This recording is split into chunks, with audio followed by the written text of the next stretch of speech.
ओम शांति।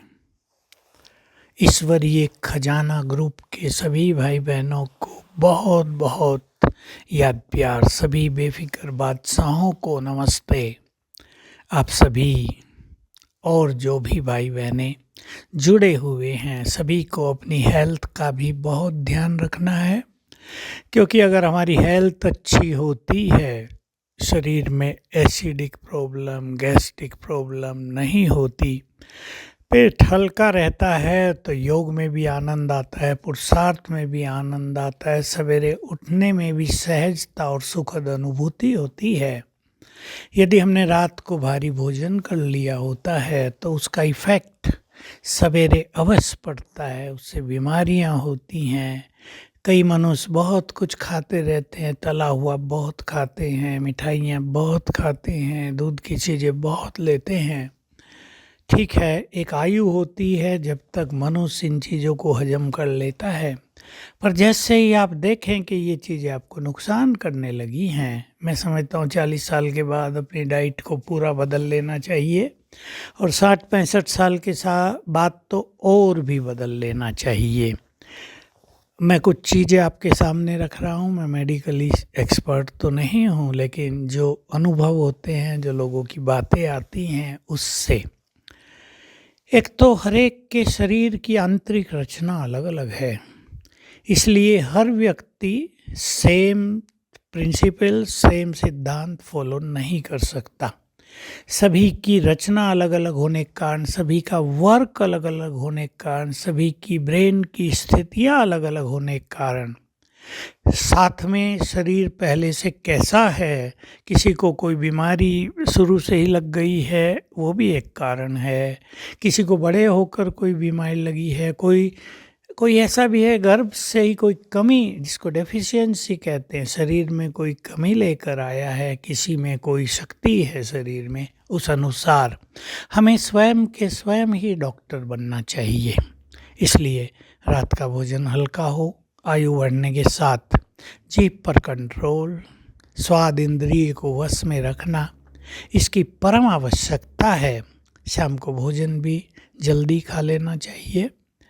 आजकल तो बहुत अच्छी ये सिद्धांत चालू हो गए हैं कि 2 बार भोजन करो, ताकि बीच में अच्छा गैप मिले, समय मिले लीवर को भी काम करने का, और रात को भी हमारे शरीर को, हमारे लीवर को, हमारे डाइजेस्टिव सिस्टम को 12 से 16 घंटे का फास्ट मिले, रेस्ट मिले, ताकि वो सब कुछ ठीक से हजम कर लें, तो बहुत अच्छा रहता है।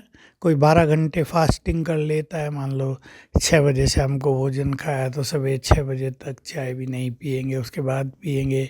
कोई 14 घंटे कर लेता है, 8 बजे पिएंगे। ये बहुत अच्छी चीज़ें हैं। इसलिए भारत में तो पहले से ही व्रत रखने का, वीक में एक बार फास्टिंग का एक जैसे रस्म रिवाज ही थी, उससे शरीर को ठीक रखने में काफ़ी मदद मिलती थी। तो आप अपने भोजन को खुद चुन लें। हाँ, अगर आपको दूध और दूध की बनी हुई चीज़ें भारी लगती हैं तो उन्हें छोड़ दें। चाय आदि की आदत है, पहले दूध कम करते चलें, फिर बिना दूध के लेना शुरू करें। आजकल और भी बहुत सारी ग्रीन टी और कई आती हैं, उनका सेवन करें। किसी को पेट की तकलीफ़ होती है, वो थोड़ी बहुत चाय एक बार ले सकते हैं, लेकिन कम दूध की। ये मेरी अपनी राय है, सबकी राय अलग अलग होती हैं।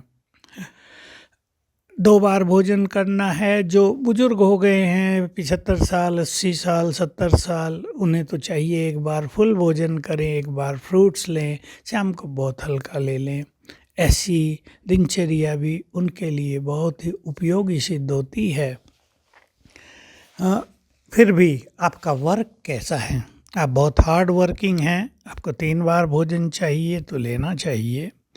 आपका वर्क केवल बुद्धि का है, बैठने का है, तो आप 2 बार भोजन ले लें। और जैसे मैंने कहा, बुजुर्ग हो गए हैं तो एक बार फुल भोजन, एक बार फ्रूट, और शाम को हल्का भोजन कुछ भी ले लें।